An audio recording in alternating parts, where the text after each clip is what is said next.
Fix my hair. Here comes out. Yeah, there he goes.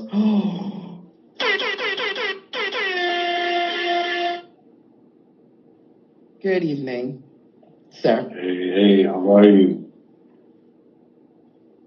How are you? I'm doing well. Thank you for asking. Peace and blessings, Queen. Dear King, I'm so happy you're here. I am so happy to be here. First and foremost, it's so good to see you. And don't get me started already. Wow.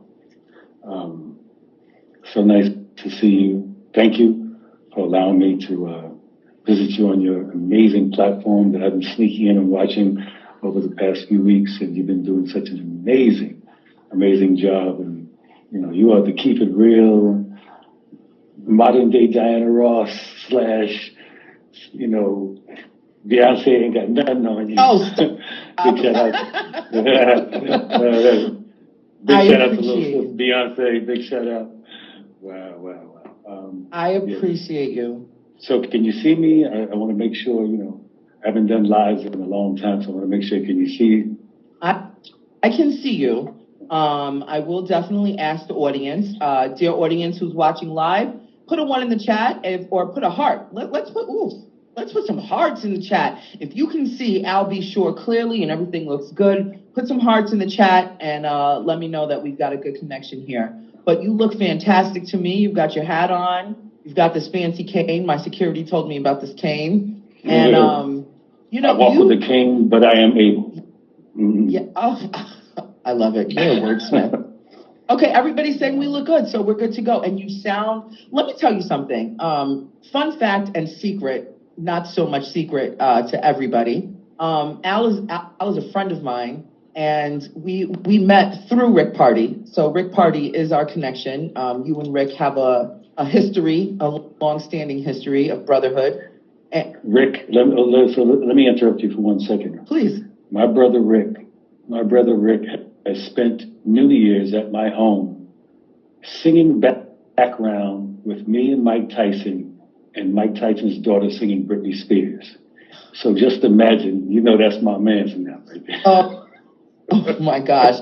I would pay about anything in the world to see Rick singing karaoke, okay? We had so much fun all the time. And what a class act. You know, he's my brother.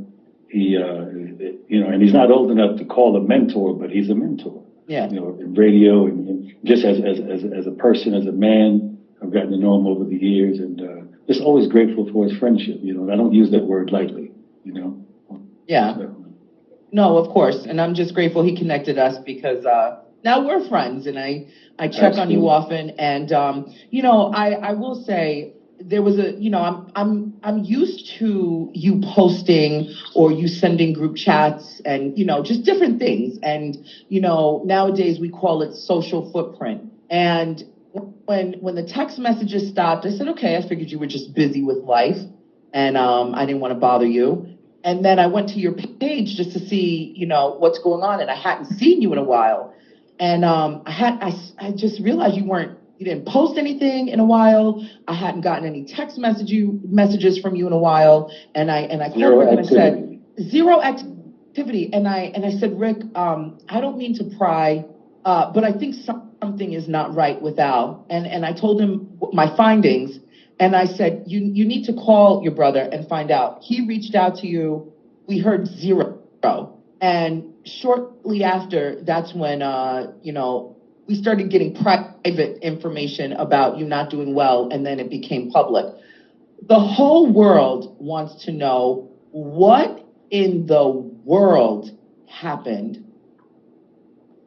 Well, what I can say for now, and I promise you that I would share this with you, you know, people have been requesting, you know, the interviews and things of that nature. So this is not an official interview. I'm just talking to my sis. We just have a conversation in front of a few thousand people. So, do you? You know what? What I'll do before you answer, I'll just stop the comments right now so we could just focus on. No. Because I want everybody. This is a family affair. Okay. I invited people from all over the globe. We have Europe. We have like I said, we have Switzerland, we have South Africa, we have people from all over the globe here that have graciously allowed my art to be a part of their journey in some way. And this is why I call them my family, my LBs. I don't use the word fans. I don't exercise that in any nature. But I'm truly appreciative. And and I don't want to make simple of it, but I was in a meeting, and I'll give you the fast forward version. I was in a meeting. I was having Caesar salad, Arnold Palmer, which I usually have, an iced tea and lemonade. Finished my meeting, went back up to the studio, started working on some new stuff. Was inspired to work on a new album. And all of a sudden, I lost all the feeling on one side of my body. And it was just, I didn't know what to do. And I fell over. And luckily, my phone was accessible. So I reached out to one of my other brother, DJ Eddie F, money earner Mount Vernon, super producer, best friend growing up. This is the guy who was doing DOS in 8th grade, super intelligent, but a good guy. We call him the other version of Benita Applebaum. You got to put me on, because he put on everybody in Mount Vernon, including myself,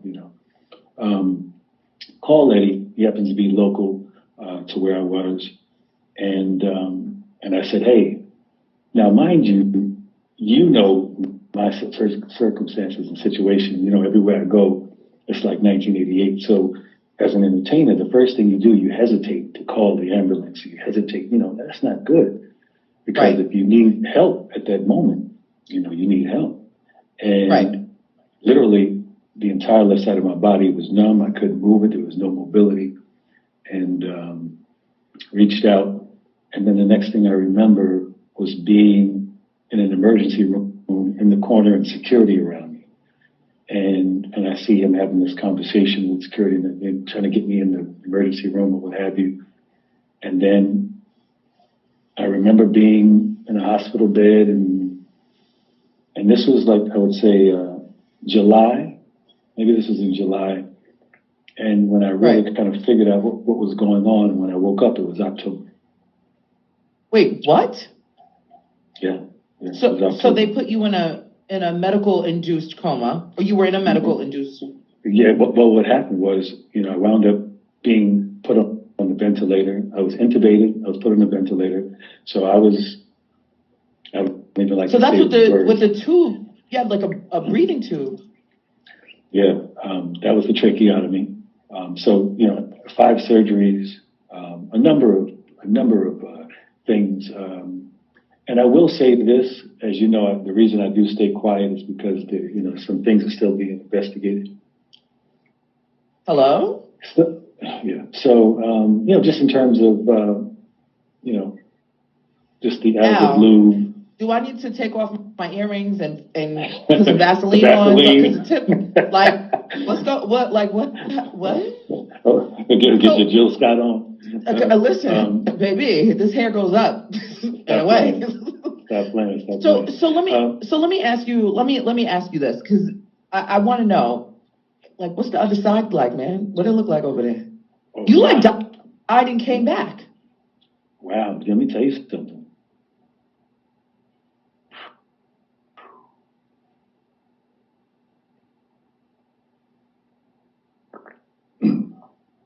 Man. Don't cry, because I'm a crier. Don't do me like that. I got my smoky eye happening here. See, I'm the cat who, I'm a big fan of the ID channel and things of that nature. And I watch, all of those, the universe and things of that nature. So I don't want to, go into that mode. But I tell you this much, it's very interesting, to say the least, for lack of better terms. It's a very interesting place. The things that you see,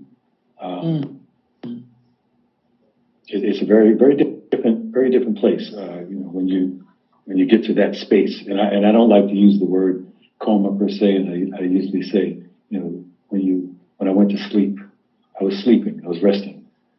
Yeah.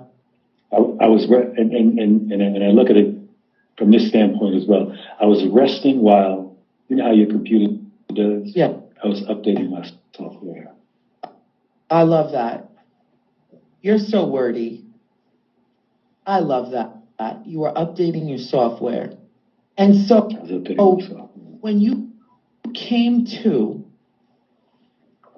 what was the first thing that came to your mind when you opened your eyes 3 months later? Well, number one, it was very blurry. I can see a lot of movement just in terms of and let's do this in the proper manner. Thank you to all of the frontline workers in terms of the nurses, the RNs, the assistants, the doctors, the physicians, the techs, the interns at the medical facility who work tirelessly. And, just to keep, sometimes it's just all about trying to keep a smile on the patient's face. After going through, 5 surgeries and having a transplant, an organ transplant, having someone else's organ inside you, this is a whole different world. I see things from different lenses. And I think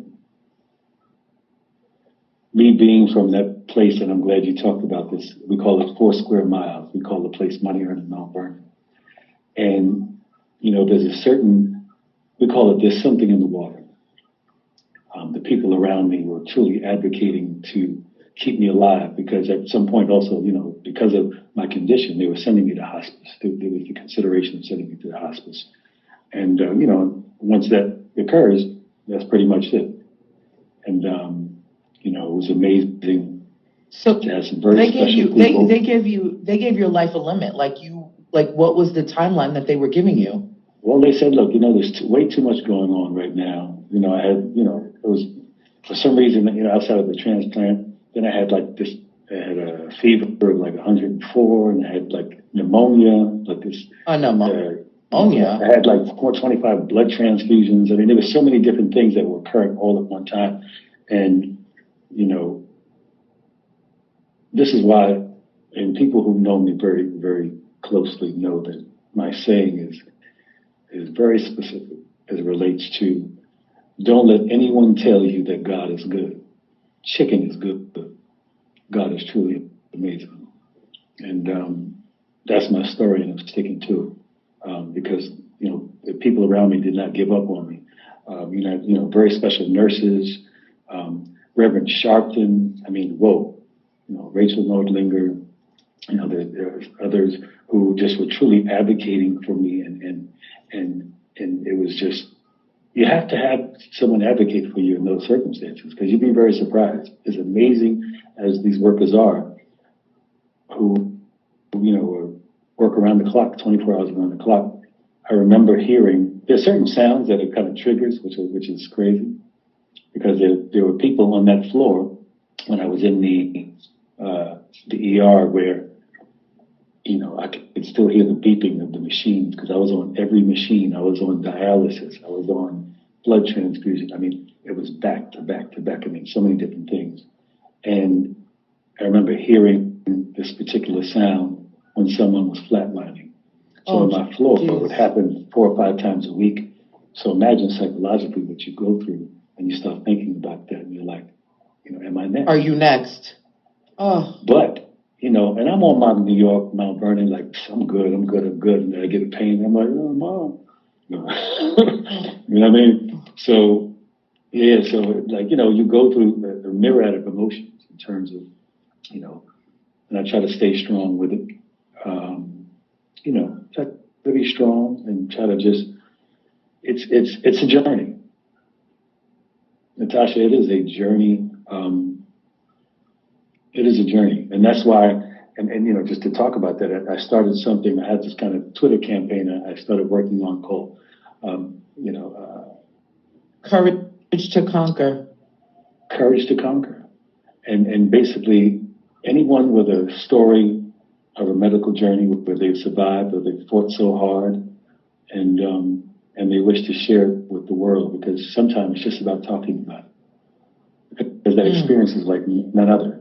But when you have an opportunity to let that out and let the world know it takes a little bit of pressure off you, because when you realize that there are some other people who are going through what you've gone through, it makes it a little more normal for you, even though the experience is tremendous. And it's something, there's no word to describe it. So I want to know something, and I know there's people in here who, because this is frightening to me. Frightening to me too. Let's keep it real. Yeah,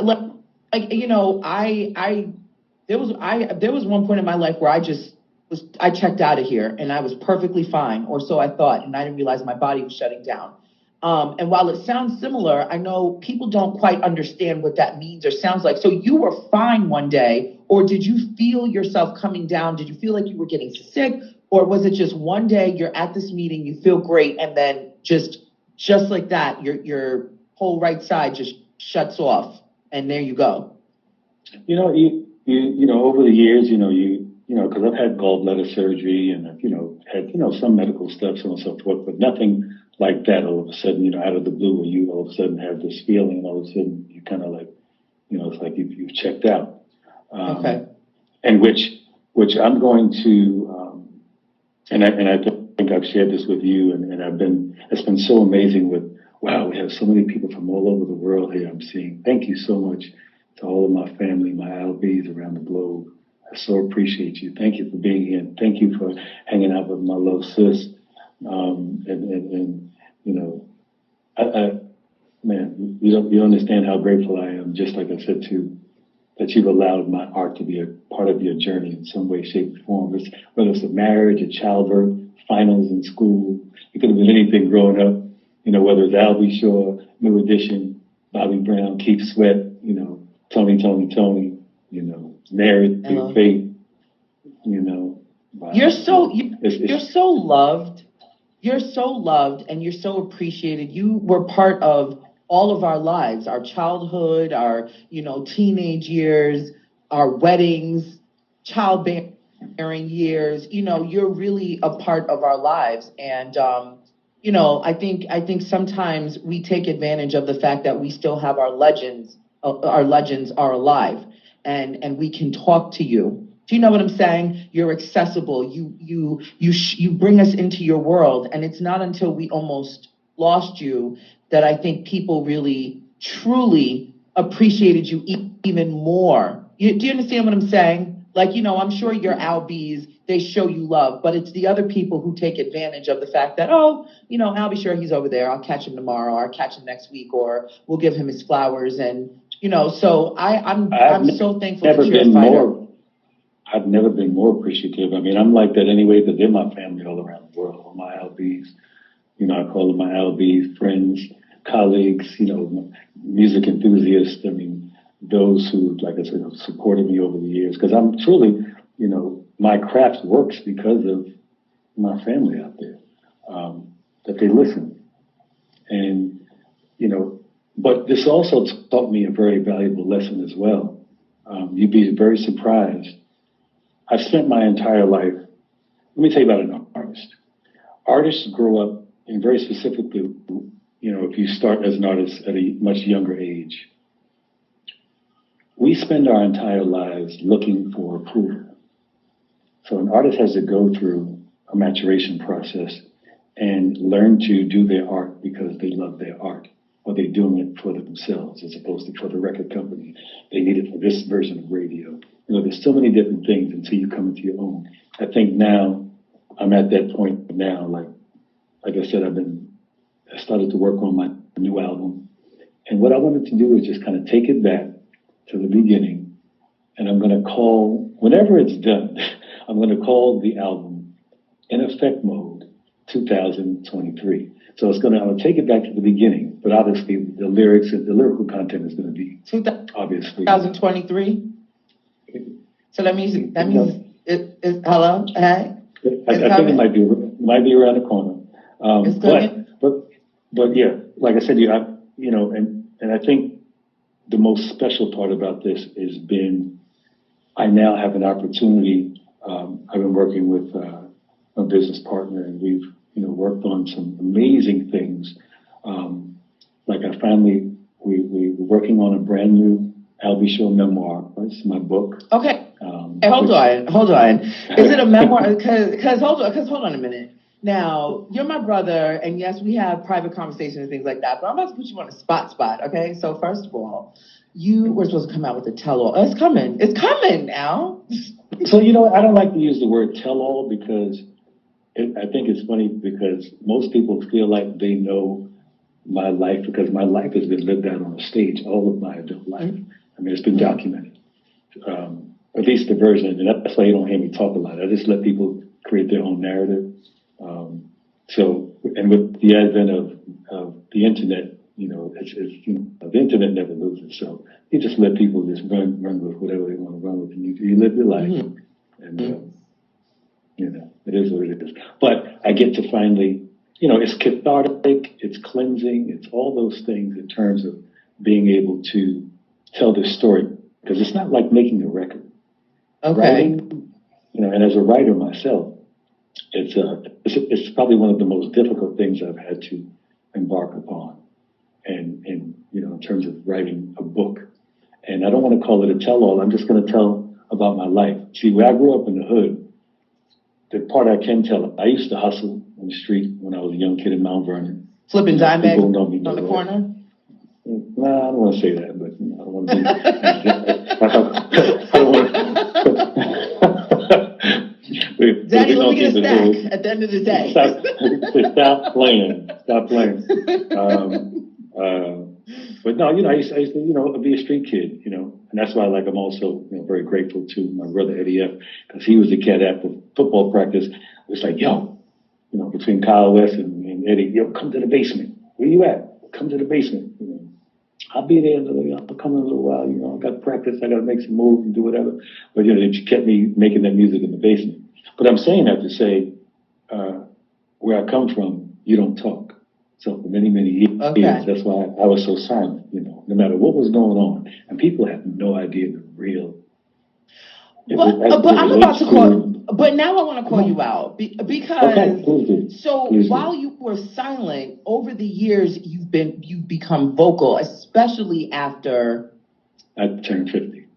Oh, okay. Because so in this memoir, because we're gonna jump around, but before I get to what people know that I'm about to get to, where did this hustle mentality and then your love for music came in? Because your dad was in the medical technician field in that world, and your mom was an accountant, right? So, who was your inspiration to exercise your vocal cords to say, hey, listen, I can do this thing with my voice?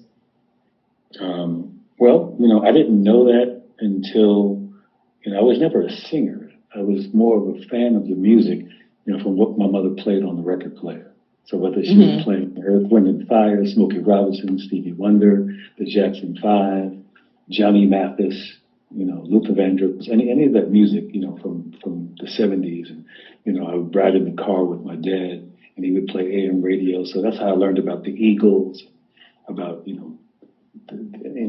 alternative rock, all the other genres of music, even some country music, learning about the Eagles, Hotel right. California, so I just had a natural, organic love for music. A love and a gift. No, but I didn't know that yet because the funny part of those who do know me and know somewhat of the story from some of the smaller documentaries that I've done over the years, and just give them a little bit of, what do they say now? Spill the tea. I don't know all the stuff, but it's stuff I hear. But I talk about, all I wanted to do was dance like Michael Jackson and rap like Slick Rick. And so all of the dreams that I was ignorant enough to dream of, I wound up making come true. And that's because, we always attribute that to, something in the water in Mount Vernon. And, and then imagine sitting around Michael Jackson for the first time and just listening and having a conversation. You don't realize, I'm frozen, like the Disney movie. I'm like, but I'm listening. That's the right. difference. I'm listening. But being in awe of Slick Rick and just his skill set. I know they talk about Big and they talk about, Jay and Pac and amazing artists. But the greatest storyteller in the world is Slick Rick. Okay. He could be running through the train. He could be jumping over, running from the police. Like, you live everything. What did the kids say? Everything he spits, you live. You know, and he has this special gift of doing that. But I wanted to be a rapper. You know, I wanted to be a rapper, and I was straight up hip hop. Well, that didn't quite work out for you, though. well, actually, it did, because I wound up, working with, Heavy D and the Boyz, and Eddie F wound up training me as a producer back then, and Teddy Riley, and but everything was derived from hip hop, and hip hop started in the Bronx, and I need to say this right down the street. Really, I need to say this really quickly. Of course, I think it was the Universal Hip Hop Museum was Senator Kirsten Gillibrand, Senator Chuck Schumer, and Congressman Jamal Bowman, $5 million gifted to the museum, making people understand very specifically, whether it's through legislation or whether it's through paying attention to this art form that went from the streets to Wall Street. When everybody jokes about hip hop being this, selling this amount of records, and now we've surpassed country music. Mm-hmm. That's because it's real. It's a real art form. There's nothing to play with, and it's not going anywhere. Well, now we know. Now we absolutely know what hip hop in 50 years means to you. Thank you for that. No, I appreciate that. So now I want to get to this memoir. Excuse me. And you said after 50, you really started talking. Before you would sit back and say nothing and let people spin their own narratives. We started hearing you talk and express your feelings on the loss of Kim Porter. And that's when everybody turned their head like, what did he just say? And, a lot of talk has been happening about just your expressiveness towards that. But just a whole lot of talk related to the subject and things of the nature of my ex-wife being, being gone from this earth. Her expiration. Her expiration.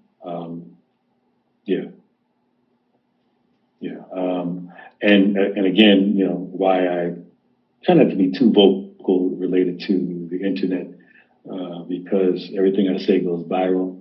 And I guess most artists like things that, and that's not why I say things. Sometimes there's nobody to talk to.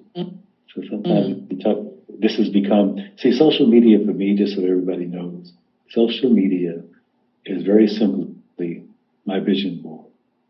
I don't use it to floss. If you know me, if anybody who's seen it, I'm not trying to floss. I got this. No, it's basically a vision board. And very much even more so now, where people see me smiling and, listening to new music and things of that nature. I'm talking about social justice and things of that nature, some of the new platforms and purposes that my life, have evolved into.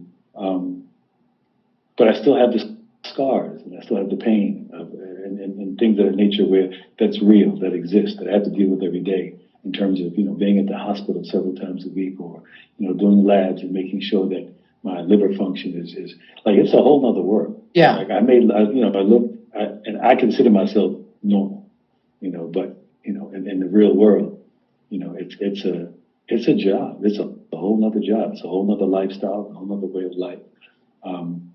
Having, it's almost like having 3 meals a day and, 15 to 16 different medications, and they change daily. If your white blood count is up, or your tacrolimus and, anti-rejection medicine, there's so many different things. And it's been a medical lesson for myself in terms of just learning about how this works, and then spending,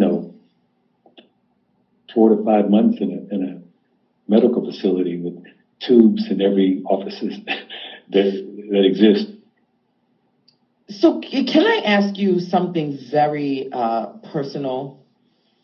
When you were in your deep reset of a moment, I know I've heard a lot of people say they've seen loved ones that have crossed over. Did you see her? Did you see Kim on the other side?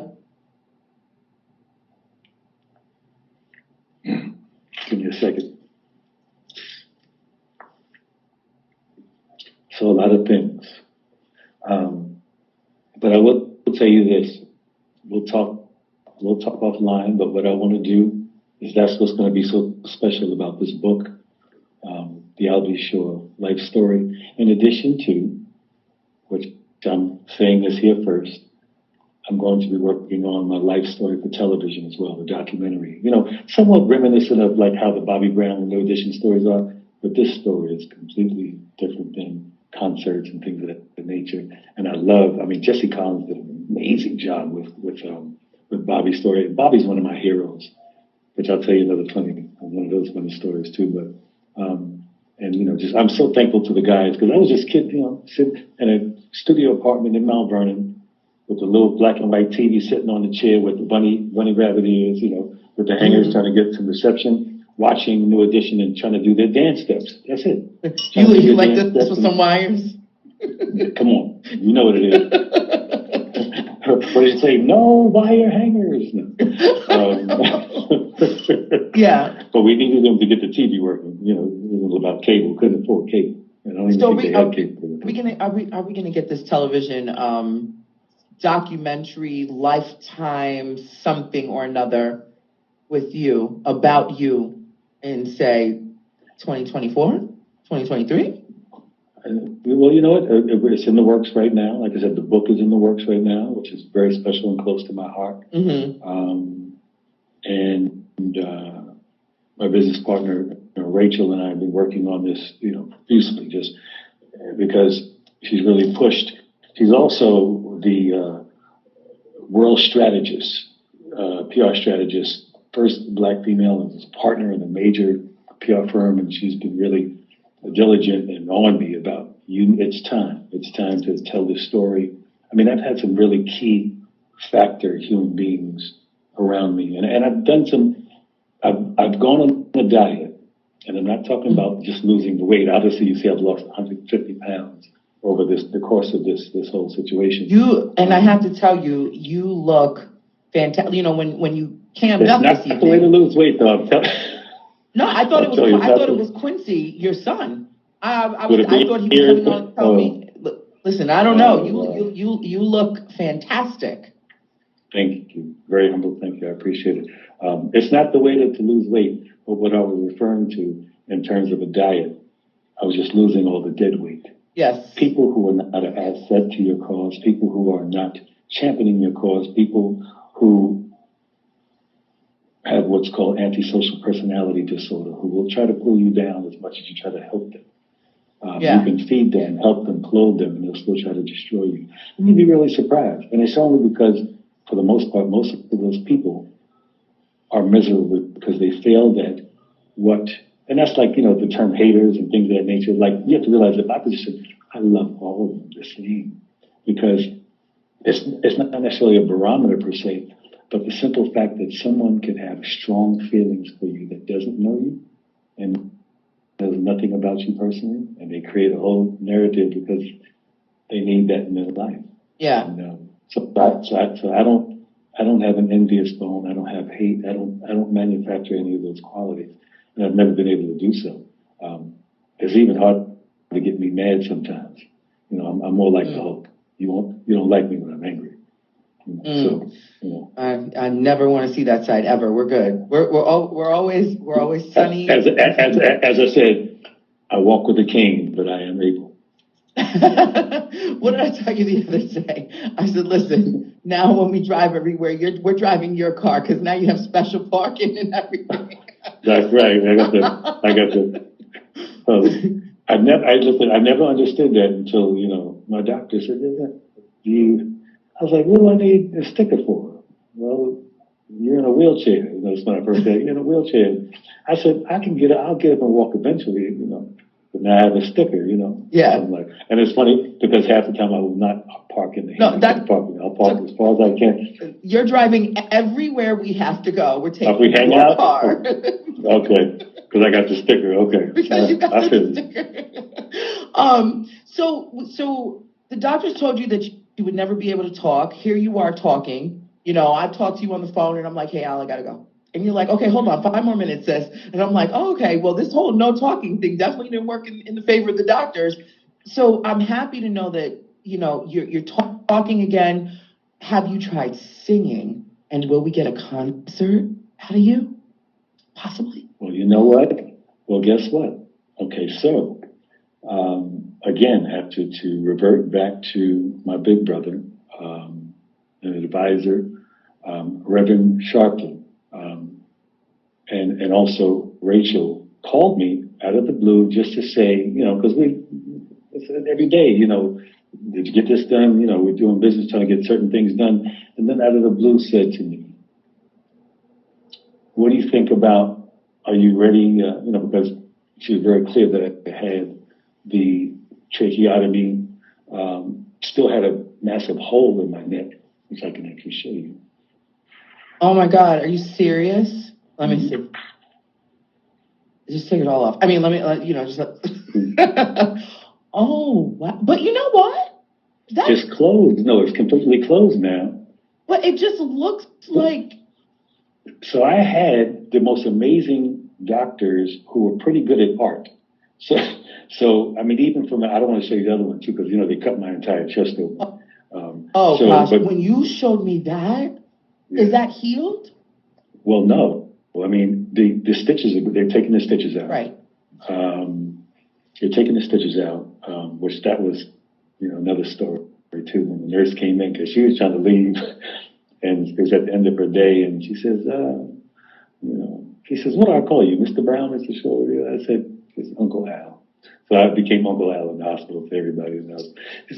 She says, well, you know, it's about time to, you know, remove your stitches. And I said, okay, you're going to put me to sleep? And she said, no, I'm not going to put you to sleep. So she said, here, I need you to lay back. And she elevated the bed.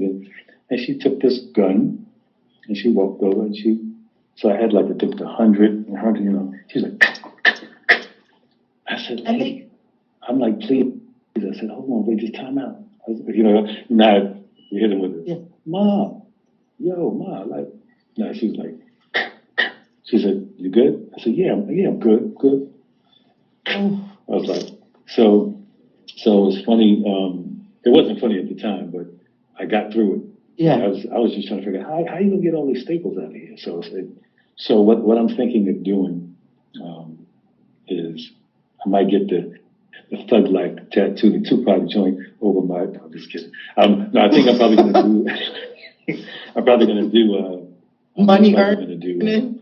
Money earning. No. I want to do an eagle. Eagles fly alone. Pigeons fly in groups. In groups. So I want to, you know, have that represent the strength to make it through, that courage to conquer again. Oh my goodness. Sidebar, I just want to interrupt this one and let you know that Melba Moore is in the building and she wants me to let you know that she's here and she loves you and she will forever be your auntie. That's my auntie Melba. Let me tell you something, what a legend. I was just, big shout out to Melba Moore. And those of you, I don't know what Rocky was looking at, if you don't know who Melba Moore is. Melba Moore opened a whole lot of doors for all these lady singers that you see out here. I know you talk about Diana Ross, and you talk about all these amazing ladies, you better say Melba Moore's name in conjunction, in concert with all of them. Absolutely. She's just truly amazing. I was just watching some footage and I was like, wow. And can dress too. You know, the gear was like, wow. And the vocals. Her everything about her vocals, her wit. Like she's literally. And you talk about a legendary artist who's so supportive of other artists. I mean, just wow. Absolutely. It's truly she's just a wonderful, wonderful individual. So big shout out, everybody. Make sure you follow Melba and all my Albies. Make sure you follow my sis Natasha. This is really nice. I'm glad that you had me visit with you today, and I want to keep talking actually to you because I'm a Gemini, so I'm a loner. I like to kind of I get on this thing and don't get me started. I have to remember this. Oh come on! Don't. What? Wait, because okay, I've been working on something, so everybody share this with like 10 people right now. Everybody in here share this with 10 people. We might get a good little moment, like a little mini, just something. So share this with 10 people. We might get him to get on that piano and belt out something. Wait. So I wanted to finish what I was telling you. So this is when you started talking about my voice and having, the tracheotomy and going through, the tracheostomy and learning all the terminology, proper terminology, and having this massive hole. And I didn't have a voice at all, so they would give me a box to speak. So like that commercial. Kidding. Yeah, so like that commercial with the lady who unfortunately had the smoking condition and so on and so forth. Well, that's how when I would talk, I would try to eat. I had a thing about raisin bran or something. So I would try to eat food and it would come out of my neck. It was horrible. Wait, hold on. Because I was about to ask you that. But I'm like, I've already said some ridiculous things on my show. No, it's okay. That happens? It comes out? Or when you breathe or when you laugh and the air comes out of your neck, it's the craziest feeling. And it's or when you have, like, you touch a belt, so instead of coming out of your mouth, it comes out of your neck. It's crazy. I mean, just the different experiences. It was like nothing. Do you ever want to play with it and just take your finger and like a belly button? Oh, trust me. No. Well, there's a reason they put the bandage on it and they put it real tight so I don't mess with it. Because what happens is you're infected if you start messing with it. Because I would always try to peel it off and I want to look at it and like, did it heal up? But that being said, having a massive hole in this area, number one, my dear family made sure to let the doctors know to be cognizant and aware of that. My vocals, that's your moneymaker, so make sure to be mindful of where you place the trachea. Because because they said, look, we're sure he plans on getting back on the horse and winning the Preakness. And so I get a call, and Rachel says, I have a project for you, and I think you're ready. And I said, because it brings the monumental things. And I said, oh, geez. And says, we think you can do it. Well, Reverend Sharpton has a brand new documentary called Loudmouth coming out, and he wants you to do the national campaign for radio, the voiceovers. And I looked at the phone like, in fact, I think I want everybody to see this thing. It's amazing. People don't understand the icon of civil rights and justice in America and what he's been doing in terms of, stuff that he doesn't do. And I want to just say this really quickly. People say, oh, he's in it for the fanfare. He's in it to so-and-so, so he just wants to shed a light. And so, guess what? Reverend Sharpton himself will tell you, yes, I am trying to shed a light on this injustice. And the only way for him to do it is for him to be present. People don't realize, no, it's not for the other reason. It's because he needs to bring a focus and bring this to the surface so that people see what it is and make change. The George Floyd Policing Act must get passed. So please, everybody here, make sure that you contact your local, congressman, government official, and be a part of helping to get Congress to pass this George Floyd Policing Act. It's something very significant and close to my heart. As you know, one of my new purposes and that I've been putting in the forefront is now social justice and voting rights and things of that nature. And, I want to use my platform for that. It's I don't call it a comeback. We call it part two. Right. So I'm very thankful for them believing in me to do an entire, United States campaign of a major, I think actually it's coming out on BET and like VH1 and all stuff in February, I think February 28th. Mm-hmm. So people should see it and understand the story. Because I've been truly inspired, and it's really outside of watching, the footage of Dr. King and being at the funeral, watching Reverend Sharpton give the eulogy at George Floyd, and me sitting in the audience, and I purposely didn't want anyone, it's always so gracious if Reverend Sharpton mentions me and so on and so forth, but I'm in a mask and I'm sitting in the middle of all of the mothers with these slain children who've been murdered by law enforcement and so on and so forth. And I'm hearing their cries, and it's almost like in a chorus and a harmony that you've never heard before. These are notes that I don't know anything about music theory as it relates to these notes that these women are singing, and these fathers are singing, crying out one by one when that feeling comes back of their son or their daughter that was slain, by a very unfortunate, killing. Yeah. These experiences are just, people, and this is not necessarily a shameless plug, but there's something we're doing also now that I'm launching a brand new podcast called Don't Let the Love Songs Move. Hello. The Al B Show podcast. And that's because I'm going to start revealing some other things. We're going to talk. We have to talk about that because I know something that you slid that in there, and I saw that, and I'm like, I know you're not holding out on me. No, you know I talk to you, sis. But I'm saying that to say, meaning that this show is just not going to be about slow jams and so on and so forth. I'm working on something new in radio. As you know, my brother Ralph Tresvant is now the new successor to the Love and R&B show, and congratulations to him. He's going to do an amazing job. I'm very happy for him. And he's going to do such an amazing job. Like, I love Ralph. He's a pioneer. Can we talk about that, Al? Look at me. Just look at me directly. Yes, ma'am. Because I keep it real with you.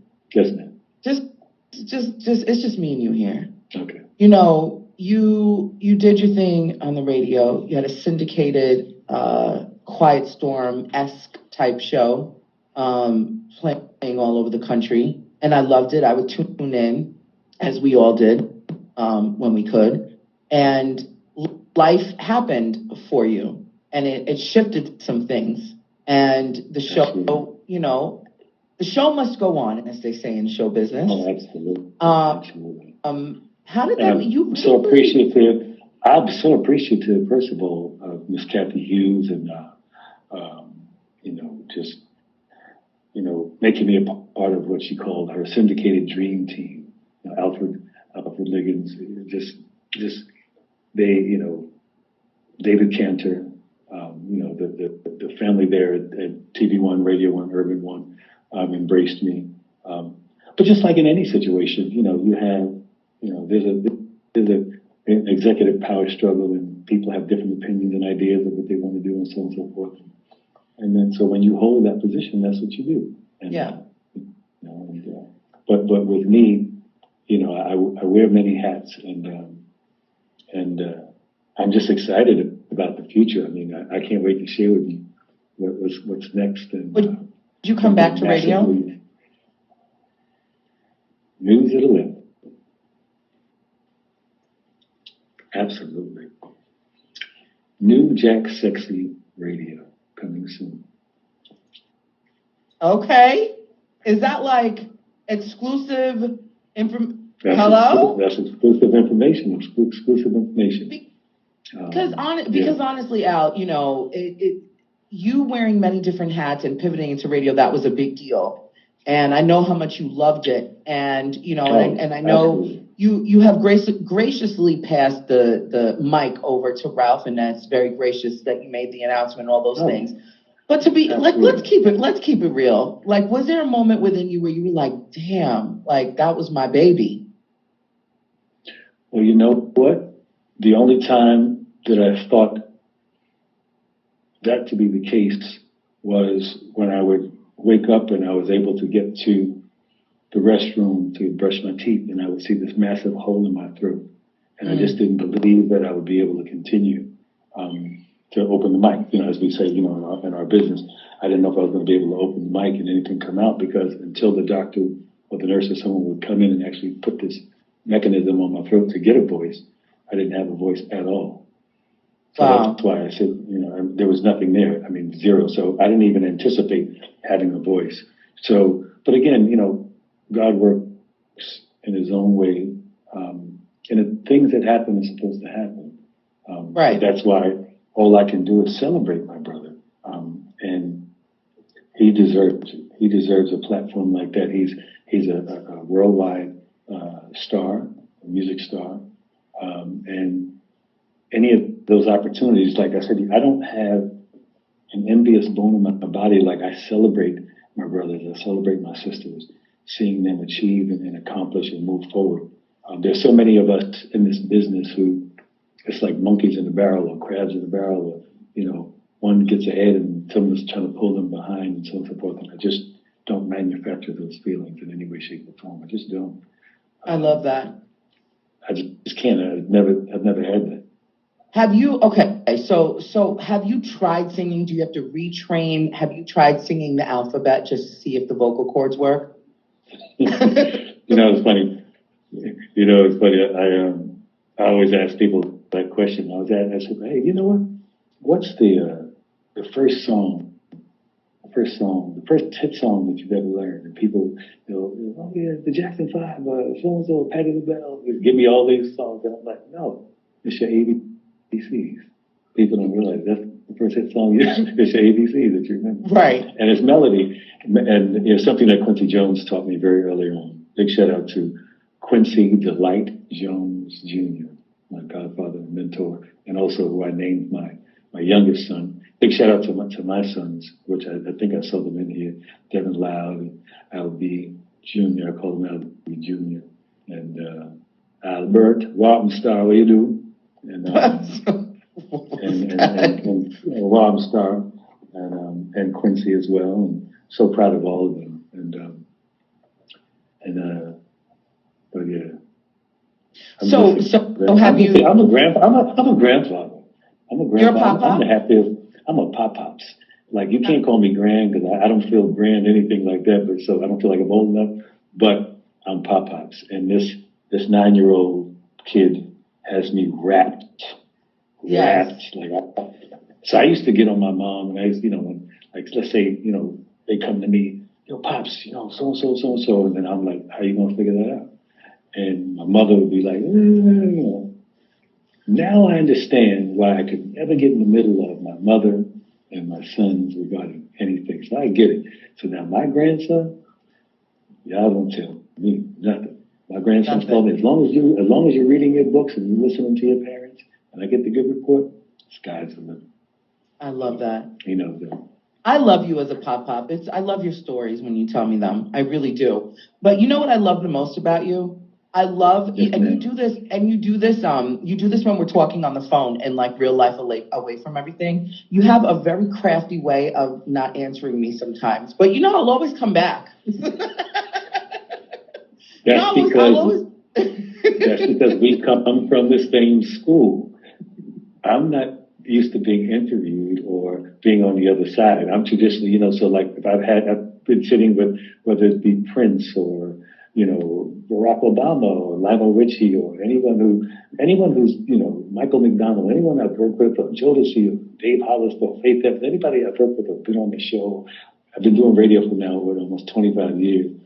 Big shout out to R-Dub. I think R-Dub from the King of Slow Jams was up in there. Yes. Let me tell you something. You know who R-Dub is. I had him on the show.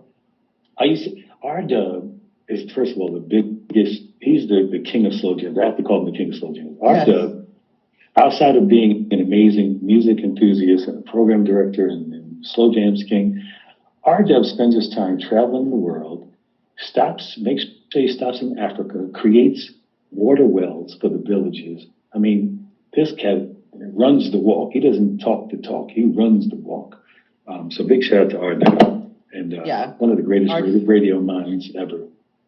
Yeah, R-Dub is amazing. He was here. I'm gonna have him back soon, but he definitely. I love his style of slow jam, which I was introduced to his slow jam everything when I moved to the West Coast, because back east we have Lenny Green now, we had Von Harper. It's different. Von Harper, Frankie Crocker.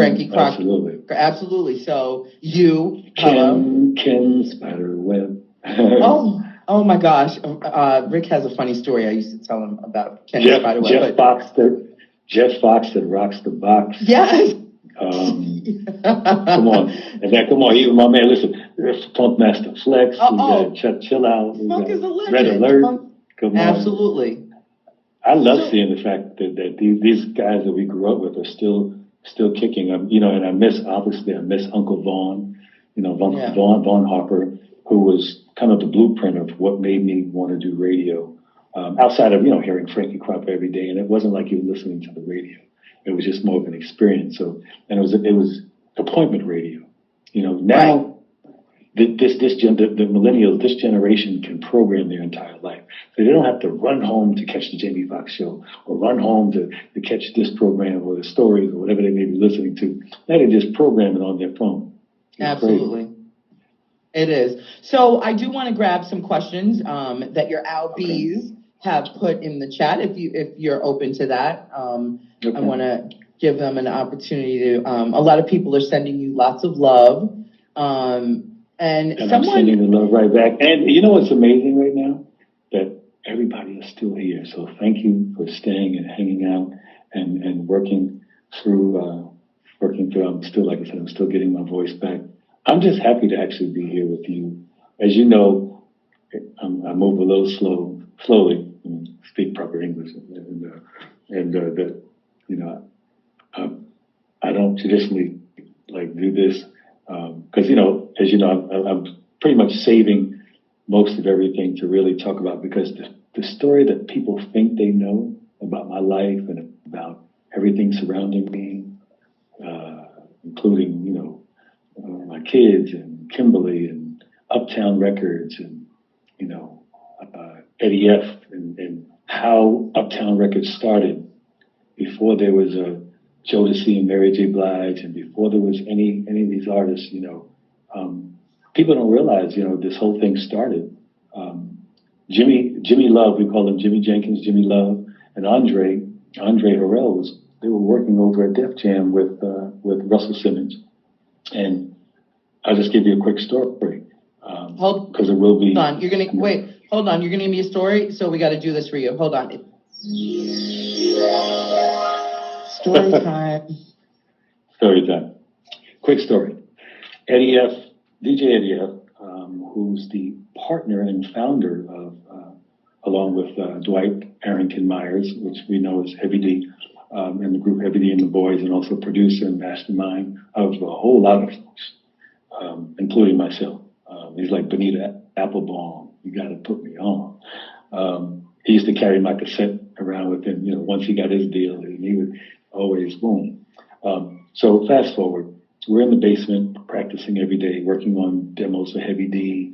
You know, Pete Rock is coming over, you know, working on the turntables. Eddie's teaching him how to DJ and program beats, and, you know, a little bit of everyone.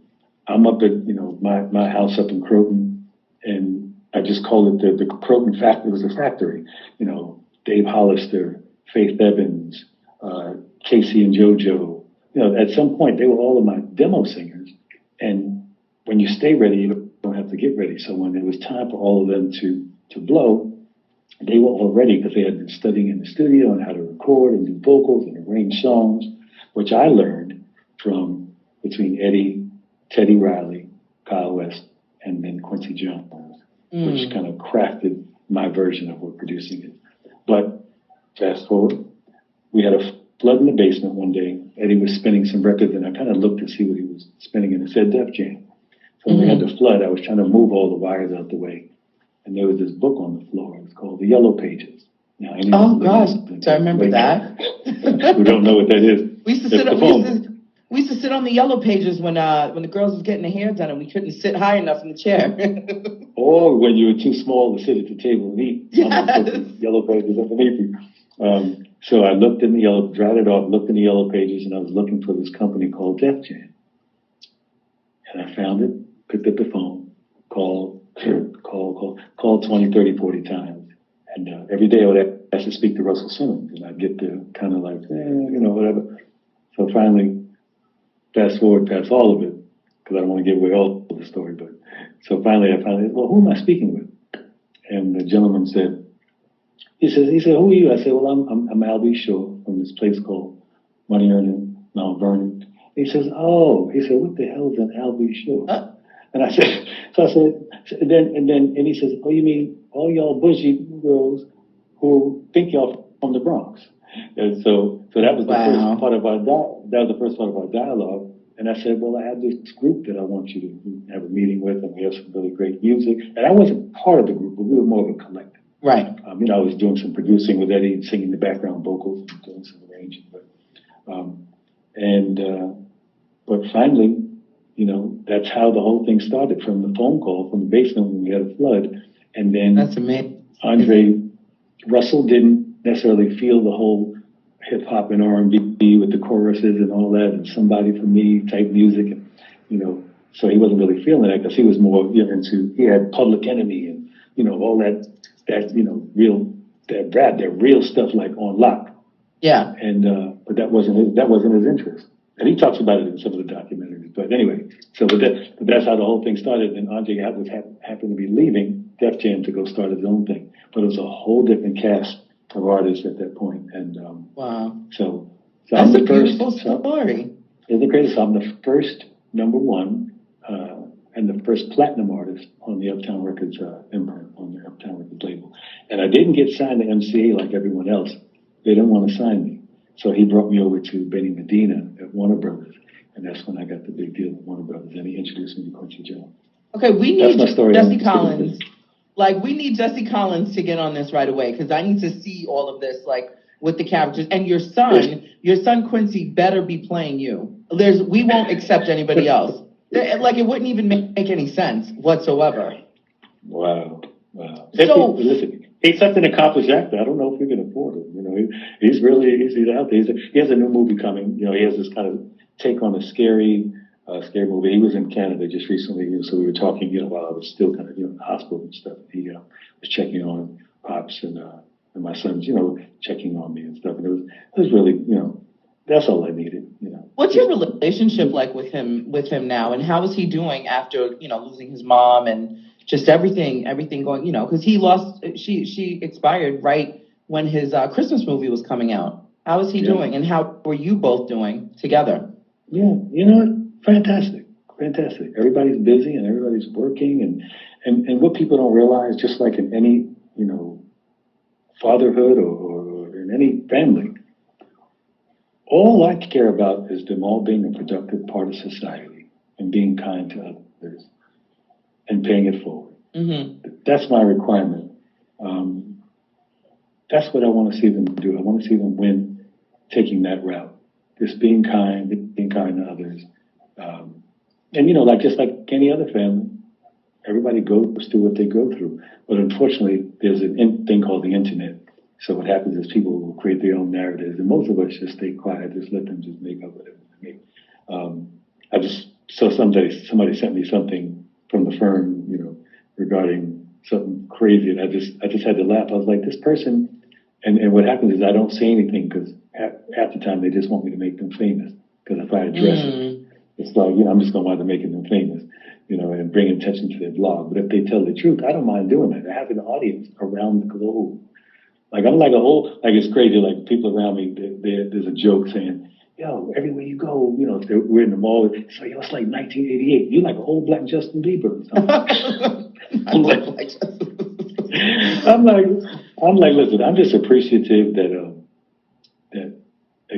people have allowed my art to be a part of their journey in any way, shape, or form. So I'm just truly appreciative. So I love how humble you are. I really do. Everybody, he's not putting on because, we're here. This is really how he is in real life when we talk on a regular conversation. So, I wish you were drinking water, but, we'll talk about that offline. Iced tea, no sugar. No sugar. It's still sugar. It's stuff. It's crap. No. But it's sugarless. And I do have a bad habit. My bad habit now is M&M still. Oh, really? They retired the green one, so, I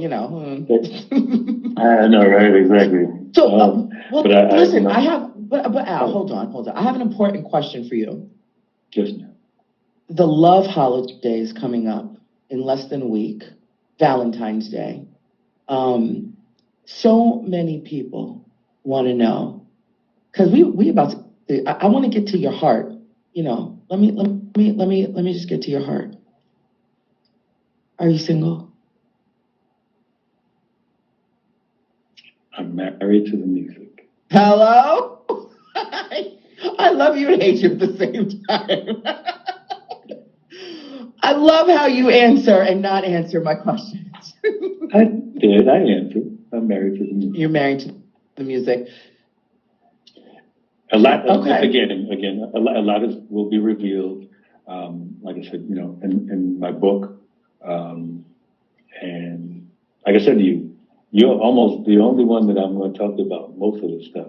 But I'm going to save some of the things for the book and the movie, and just to talk about my life, and just to, because I want to, I'm enjoying this part 2 when I updated my software of the transparency and things of that nature. Again, hence, with the podcast situation where, it's named "Don't Let the Love Songs Fool You," because it's been a journey. Okay. It's been quite a journey. People think, oh, light skin, curly hair. It's like I'm now in I'm actually in the Webster's Dictionary. Al.B. Shore is in the Webster's Dictionary. If you look it up, there's an Urban Dictionary, the name Al.B. Shore, and for some reason, because I'm referenced on over 100 hip hop records, so anything, Al.B. Shore looking dude or what have you, and it's just funny to me because I didn't realize it until within the last few years about the whole, what is Ye's record? Al.B. Shore with the hair all wavy, hit like short girls go all crazy. Oh yeah. Oh no, you're a reference when it comes to the the light skin pretty boys. TV. Oh, no. Listen, you want to, let me tell you a secret. Let me tell you a secret here. My children's father, when we started dating, people would come up to me and they would say, "Oh, so you got yourself an Al.B. Shore. You look like you could be brothers." Yes. So people, whenever they think who's your type, they go, "Oh, she likes the Al.B. Shore kind of guys." You absolutely are a reference point to a lot. Wait, and then there's another definition in the dictionary, and it's called Beige Brothers, and it references myself, Tiger Woods, and Will Smith, and then it says Tyrese and so are not in the Beige Brothers clan or something like that. It's like I'm like, wow. But you're a Gemini, though. Geminis are scary. Wow. Especially the first week of June, Geminis are the worst. Well, we'll talk about that.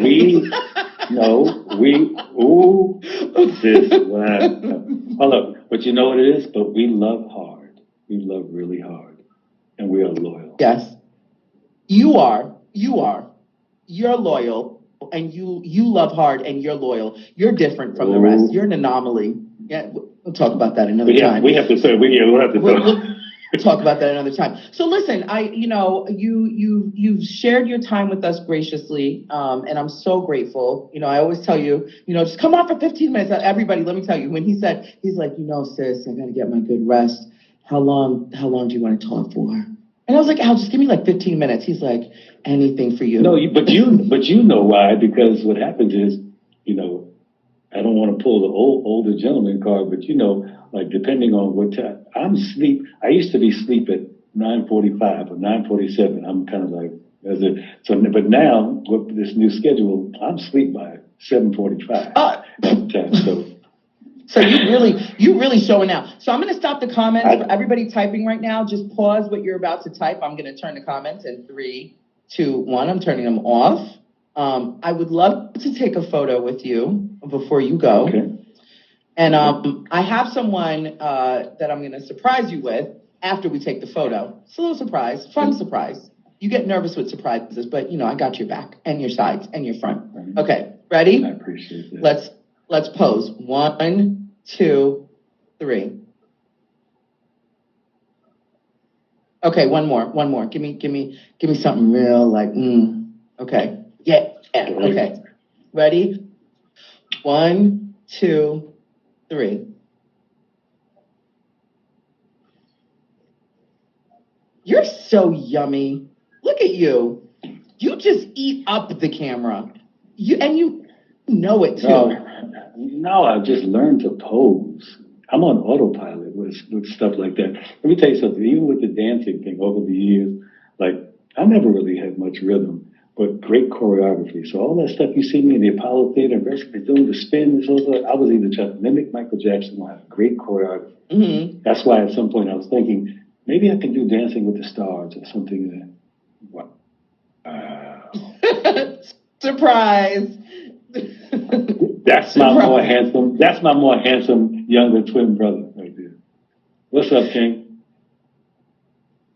Oh, we can't hear you, Rick. I don't know what's going on. And I'm going to keep the comment. Hello. There you go. There he is. It's I'll be sure. I'll be sure. Natasha, what did I tell you earlier? I said, I want to sound like Rick when I grow up.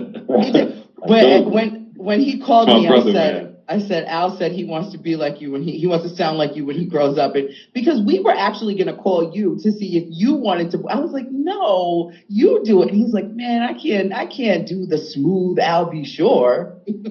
Oh, man. Brother, it's so good seeing you, brother, man. I love you, man. I love you. I love you, King. Man. I love you. I appreciate you, man. Don't get it. Man. Yeah. I tell you that, bro, all the time, man, when I talk to you, sure bro. If there's anything you need, man, and it's never about business, man. It's always about love, and it's always about brotherhood, man. Let me tell you something. You have been the most consistent, healthy, not healthy, surgery, hospital, out of the house. You have been one of the most consistent human beings in my life. And I just want to say thank you. I appreciate you. Thank you, brother. It's from here, bro. Thank you, man. Yeah. I really appreciate that. You look good, man. Yeah. You almost look as good as me. Hello. now we can revisit what I said. But, as I said, I want to be like you when I want to be like you when I grow up. Man. I'm just kidding you. You I'll be sure looking nigga. Love you, man. Hey, I just want to pop in, man, and just thank you so much for giving us this opportunity, man, and for just loving on everybody, bro. I really, really appreciate you, man. Really do. Thank you. No, and I so appreciate you, and thank you for inviting me. This was a great idea. I'm excited. Like I said, I'm excited about the new projects coming forth. Like I said, the new book and the life story, the new podcast, and then also I want to say something that was very important to me too. And this is obviously I've taken on the social activism and all of my life I've wanted to only assist other artists in their goals and their dreams, to do what they do. Hence, Faith Evans and Dave Hollister and just anyone that I've worked with over the years, and Tevin Campbell, Usher, any of the people when they were 12 and 14, and just everybody was just kind of getting on their way. So fast forward 30 years later now, we've started something called Legacy Artist Advocates, and basically what that is people don't realize that music changes and things and circumstances changes for artists. And let's say there's an artist from our generation, or me and Rick's generation, not this one. Y'all are vintage. Right. OGs in the building. That's right. That are, looking to, they put the work in. And now because of technology, these labels and these larger distribution companies have what are called portals. So I've been in conversations with Eddie F., Rachel Nordlinger, Reverend Sharpton, Attorney Crump. So we've had these conversations over the last, prior to me being hospitalized and so on and so forth. And we've been really kind of going full force now with creating this force in assisting the artists from our generation in finding their unpaid royalties. So hence the name Legacy Artist Advocates, because you never know, because Raul, who was killing the game back in the day and maybe having a little trouble paying some rent or what have you, doesn't realize that he has $650,000 sitting over at Universal but can't get anyone on the phone. Can't get business affairs on the phone, can't get so, but he's got this, enormous amount of money. And a lot of times, so the people at the record companies can be wonderful people, but the red tape of getting to that and getting them to release that now. Prince had that conversation with me a long time ago in terms of like owning your masters, all those things. I'm now finally an artist who's going to be exercising, this is me telling my age, coming up on 35 years, which is something called the intellectual property law. And starting this year, all of my rights are now, intellectual properties are now starting to return to me. The masters and publishing and all those things like that. So I look forward to doing something extraordinary, regaining the ownership of my intellectual property. And this is something I want to share with, the artists from the generation in the system and doing as well.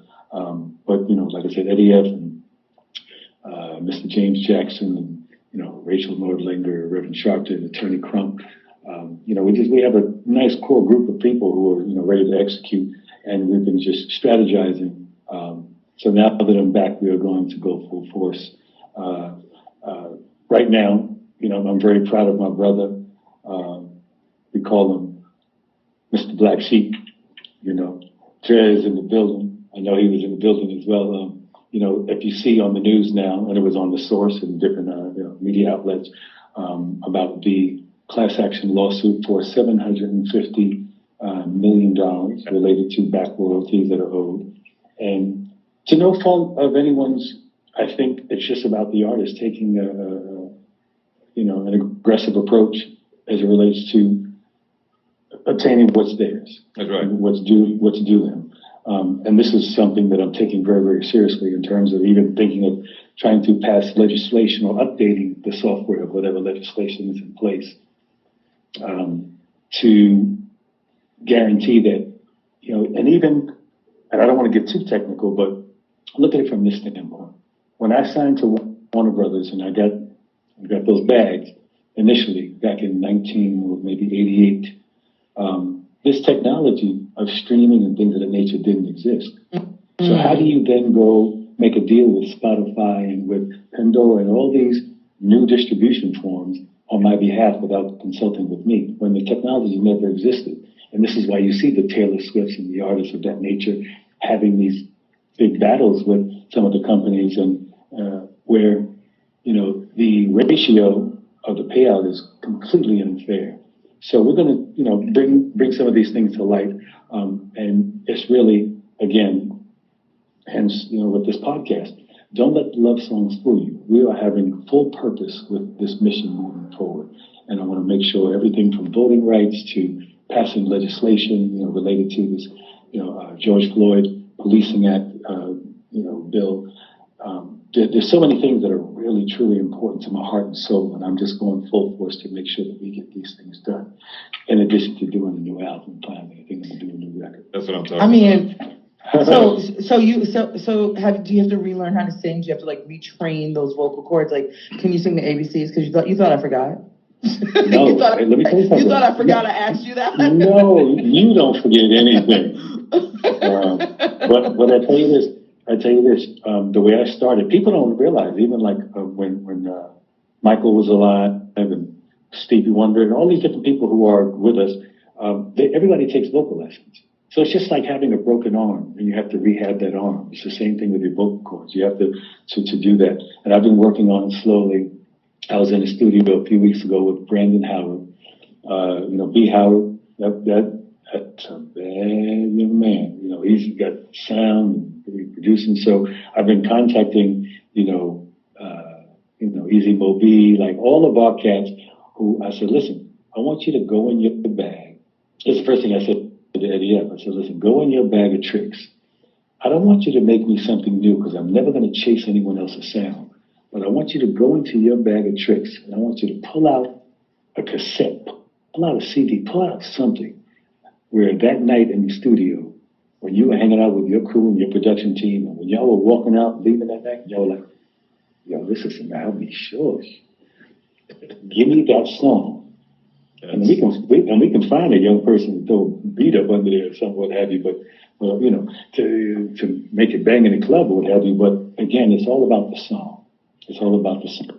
It's all about melody. Something Quincy said to me. melody is something that doesn't have a science or a technique to it. It comes from God, straight through your hand to the pen. And I've always believed that. And I can't wait. I'm just looking forward to it. I don't get excited about much, as you can see, but I do get excited about thinking about just taking on these things. And keep in mind, coming out of a coma and having more drive than I had before is something that's been inspiring me. So sometimes what I want people here to do also to inspire yourself. Inspire yourself. Sometimes, meditate. Meditate, listen to God's whispers, because he will tell you, or she will tell you, depending on whatever your belief is. I don't think anybody's wrong. You believe in what you believe in, but believe in something or you fall for anything. Wow. That was beautiful. Wow. That was beautiful. Brother, I just want to pop in and show you some love. And I just want to say, man, with everything you've been through and the fact that you still love on people, you still want to serve, brother, that's a gift. And just keep on doing it, man. Keep on doing it, brother. Thank you, Brother Rick. I don't have an option. I mean, this is, again, that's why my hashtag and every post I do, this is my genesis. That's right. Well, listen, I'm gonna check out and let y'all have some fun, and we'll catch up, brother. All right. All right. Come on, we gotta go break bread. Let's do it. All right. We gotta do. Wait. So when you guys get together, don't forget to invite me, because not only do I want to be there for the karaoke moment, but we have some things to talk about. We got to catch up first, though. No, I'm one of the guys. It's the brotherhood. All right, y'all take it easy. Thank you for coming up. All right, thank you. Bye-bye. Rick? Do you want me to kick you out of here? Or you're gonna do it? I'll leave myself. Bye. Bye. Rick hit you with that. I am the father. Always. I love. He's the closest thing there. He's the closest thing to James Earl Jones there is. I love talking. I'm voting for him to do the next Star Wars. No, both of you. Both of you. It's like a testosterone competition, right? It really is. I know people. I know everybody in here was in their moment, like it's orgasmic. I probably want you to come back for Valentine's Day and read me a story, like a love poem.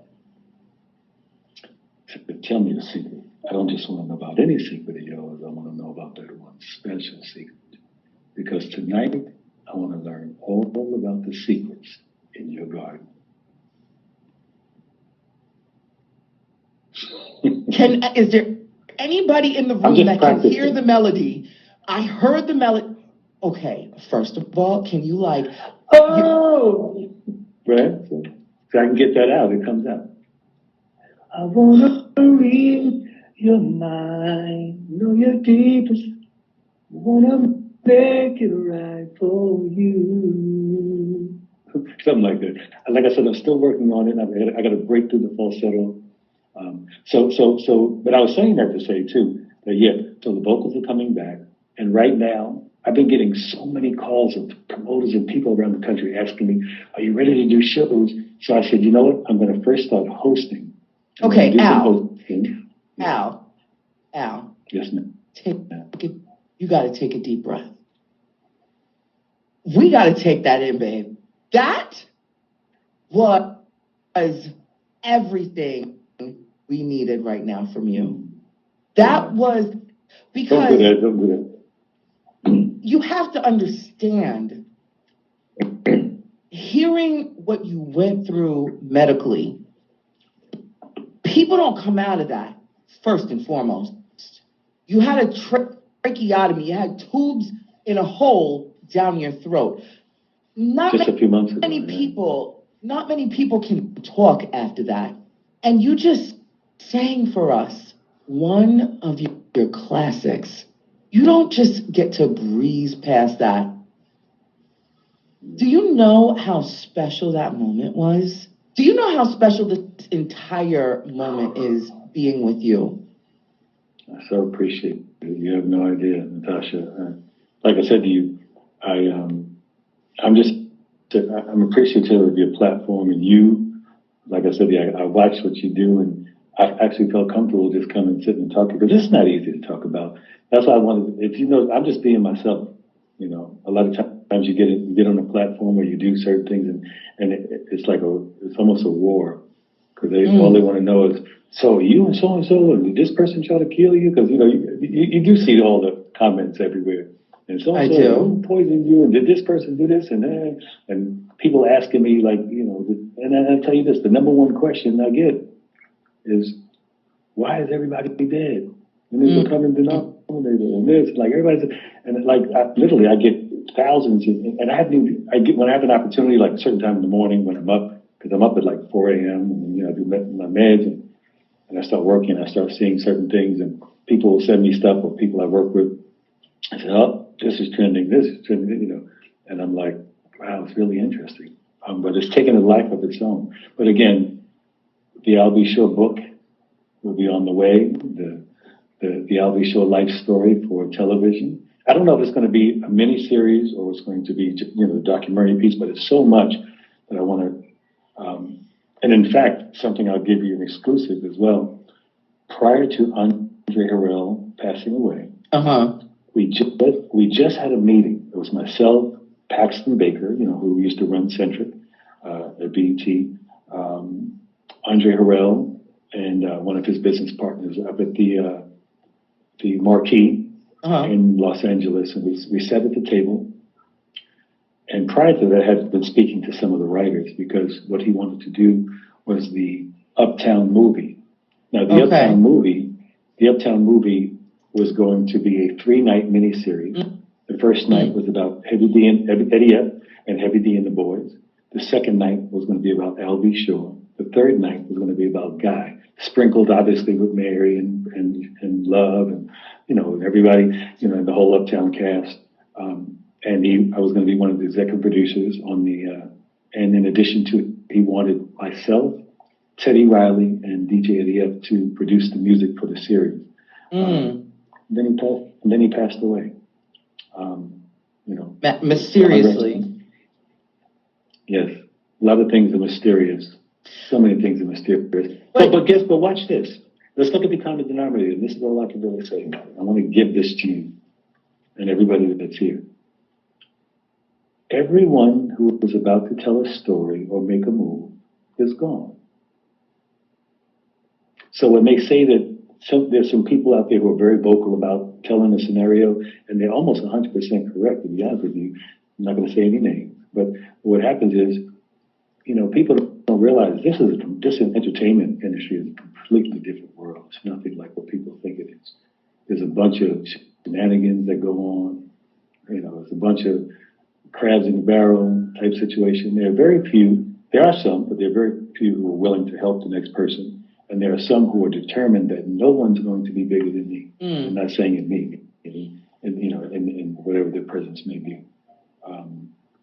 So, you know, that's all I bless as many people as I can. I'm glad you're here. And if the things in which we think are true, I'm sorry? I'm still here. You're still here. So if the things in which are true in how the order of operations go, when people start talking, people start disappearing at the same time, then as your little sister, I'm going to tell you, keep your mouth closed, put your head down, and do what you got to do in silence, because we all want you here, okay? So. No, but you know what? Again, I'm from 4 square miles, that place called Money Earned in Mount Vernon. We walk with no fear, but we walk with the truth. So it's going to be very significant to share with the world. And it's not about a tell-all. It's about, I want this to all be expressed as an inspiration to others. Because I come from very humble beginnings. Yes. I had a mother who was on three forms of public transportation. I was out there hustling. And the only reason I was really hustling, to be honest with you, was to help my mother pay the rent. But guess what? The minute I tried to bring in, or I came in with the new Shelter Adidas on, she would snatch them up, lighter fluid. Like, you ain't bringing that in here, boy. I was like, wow. I used to be mad, but guess what? You know, I'm still here. Started from the bottom, now we're here. Before I let you go, I do have one last question that is burning in everybody's curiosity. Uh-oh. Don't No, because you have the theme, the theme music when you're about to tell the story. So I was trying to give you my theme. There you go. You did good. You did good. So here's for one thing. Here's the $1 trillion question.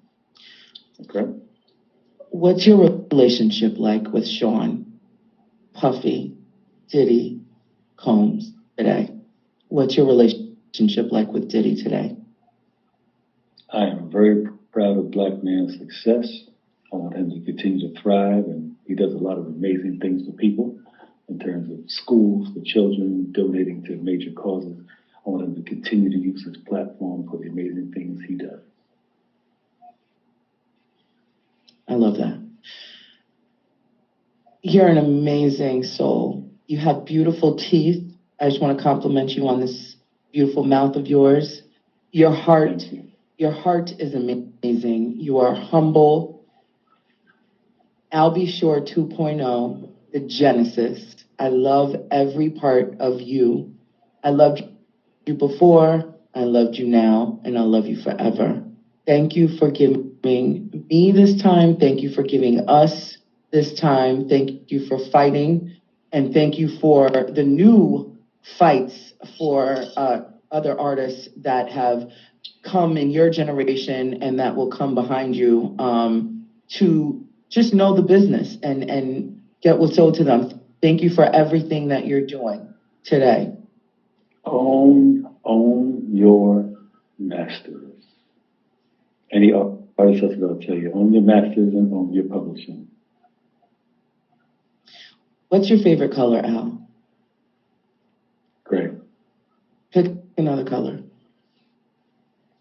Silver gray. Pick another color. Give me another color.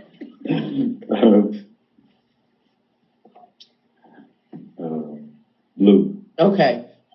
Everybody, he said his favorite color is blue. You know what to do. We like to give virtual love around here. I have a mascot of the show. His name is Trooper. For, you have your Al B's and I have Tasha Troopers. And we're the Tasha Troops. And this is Trooper, our mascot. So Trooper thanks you for being here. He's a little sleepy, so we'll put him back. Al, I want to. What's good, Trooper?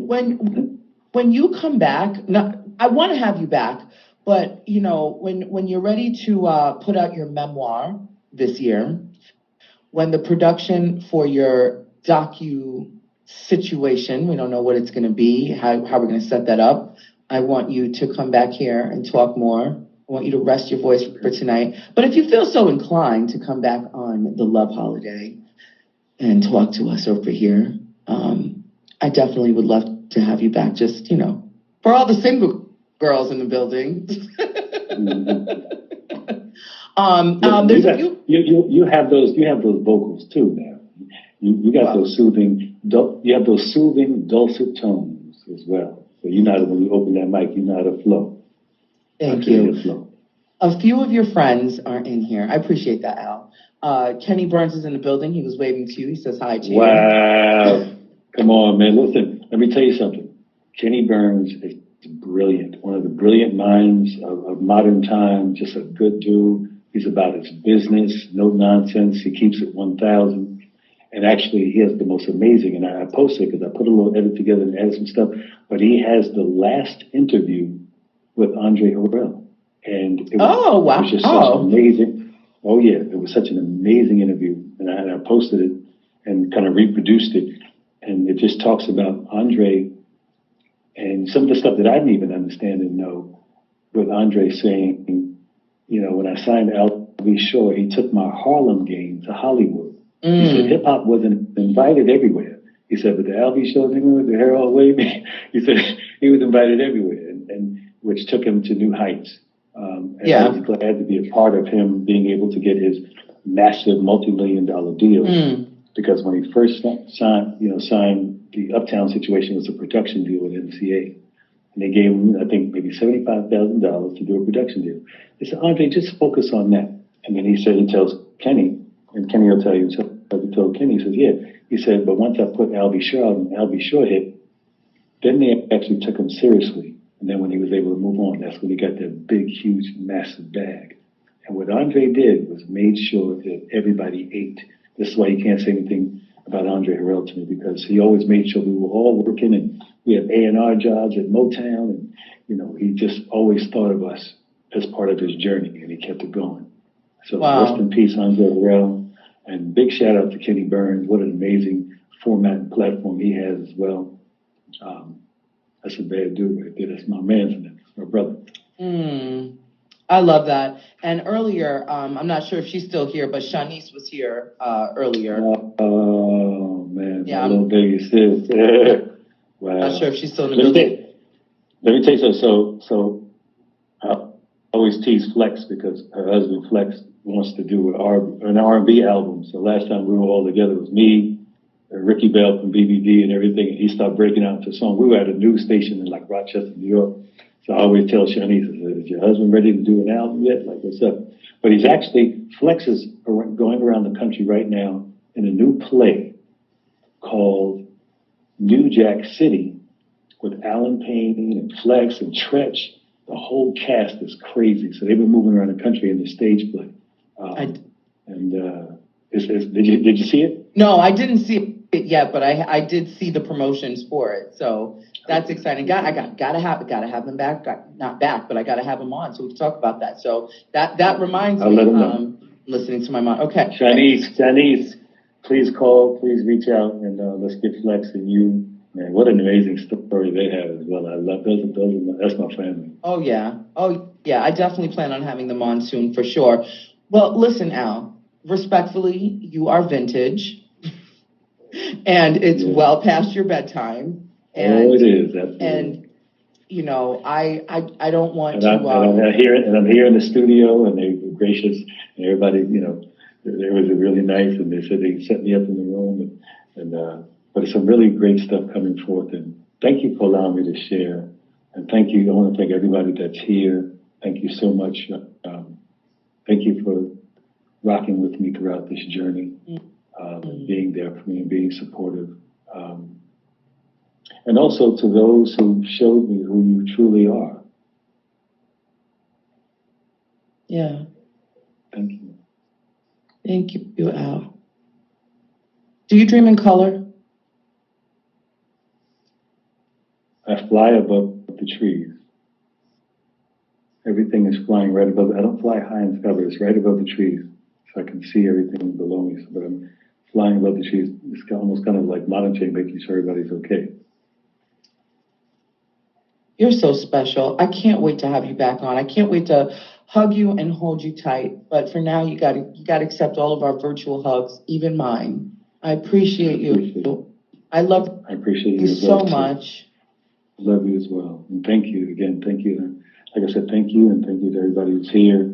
And I'm taking it day by day, and healing, you know, healing on a daily basis, you know.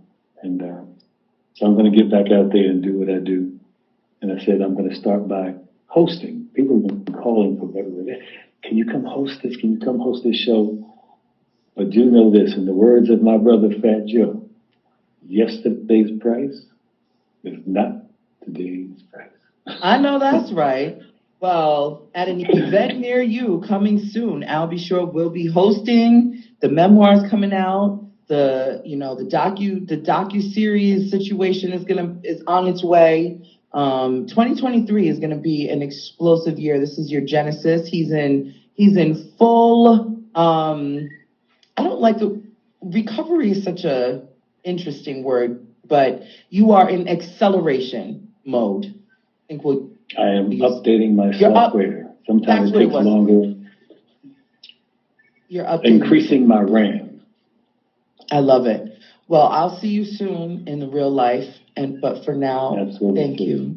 Thank you so much. Enjoy your night. And one day we're going to get you at the piano, and you're going to play for real, and you're going to sing for real on the next episode with you. And the first song that I've been working on, which is funny outside of just my own stuff, is relearning to play classical music. So one of the first songs I learned was Moonlight Sonata. Okay. So I'm just trying to remember. So I'm getting all the strength back in my hands and stuff. Because remember, for several months I was tied down to a bed with all the tubes in it. So my arms and everything. So now I'm stretching and doing all the PT every day, which is physical therapy. Wow. So it's a lot. Like I said, it's a lot. So when you see me smiling on social media, I'm still fighting through it, but I'm smiling because I want others to smile. So. I got you. I do. You know I do in real life. I appreciate you. Well, go drink some water. Yes, ma'am. Rest your throat. Yes, ma'am. And I'll talk to you tomorrow in the real life. But we'll see you soon. You're always welcome back here at the Natasha Simona sequence, okay? I appreciate that. Thank you. Thank you very much. Remember, I don't know. Courage, the number 2, conquer, live. Courage to conquer. Conquer, live. Live, L-I-V-E? Life. Okay, so life. Courage to life. Life. Mm-hmm. Okay. And that's the Twitter campaign. It's actually in the text in the post here. So just check it out. I will make sure I got it right. But basically, I want everybody to share their stories with me on the Twitter, and just hashtag courage to the number 2 conquer, courage to conquer .life. Courage to conquer .life. Okay, courage to conquer .life. Okay, I see what you're saying. I got you. And everybody, you can find that on his page. Everybody will flood over there. Share me. I want to hear everything. And there's so many people who are going through what you're going through, not you personally, but there's people there. Everybody's going through something, but you'll find an entire community of people who are going through what you're going through, so you won't feel alone. So come on and hang out, share your story. And when I find it, if I find it on my own, I'll actually repost your story. And if you have like a Cash App, you have whatever, and you share some pictures, I'll do the whole thing, and you will be the Courage to Conquer Person of the Week. And I look forward to I love that. coming to your stories. I love that. And we need to get you into back into modeling, because you look so amazing. But anyway, on the next episode, actually, you know what? I do have other questions for you, but I want to ask you on Valentine's Day. Maybe we'll call you on the phone if you're relaxing or if you cam up, because I want to talk to you about your past love with Rolanda Watts. But anyway, moving on. No. Big shout out to Rose. Yeah. We've heard her tell the hilarious and amazing story about you and her. So maybe on Valentine's Day, you could walk down memory lane and tell us a little bit about you and Rolanda. It's all in the book. Ooh. On page 69? Okay. All right, no problem. Hey, 68 and owe you one. All right, Al, I love you. I'll talk to you later. Too, okay. All right. Bye-bye. Bless.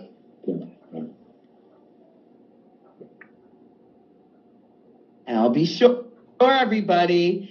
Al, be sure, as I try to... Wasn't that everything? Everything. My comments froze. I don't even know about you. I don't even know if his comments froze. I know my comments froze. I've got the other device over here. Shout out to the whole room. Shout out to everybody. Shout out to all the Al B's in the building. Shout out to the Tasha troops. And shout out to everybody that found this live some way, somehow, and you heard the whole conversation with Al B. Shore. This live will be saved. So if you missed it, if you came in from the middle, if you came in towards the end, worry you not. The live will be saved. And you'll be able to see it about 15 minutes after we end the show. You'll be able to watch the live all over again. We are over showtime, but for all a good reason. We had a legend in the building. Who's watching the clock? Not me. Were you? Not at all. Shout out to Al B. Shore again. He looks so amazing. He sounds good. And for that moment that he gave us just a little secret garden, I could have crawled under my desk and died. I was just like, I'm good here. I'm good. It was amazing. So everybody, I hope you double back, watch the replay, and see everything that you might have missed. Thank you to everybody here. Thank you to everybody that bought badges. Shout out to the room. Thank you, everybody that bought badges. I appreciate you. While I'm looking at this phone, I'm also trying to see whatever comments I missed, but it's kind of getting confusing. But that's the show, everybody. That's the show. I'm your host, Natasha Simona, for all the new people here. I'm done. I'm out of here. I'm going to go and take off all my clothes and go be a mom. Good night, everybody. Thank you so much.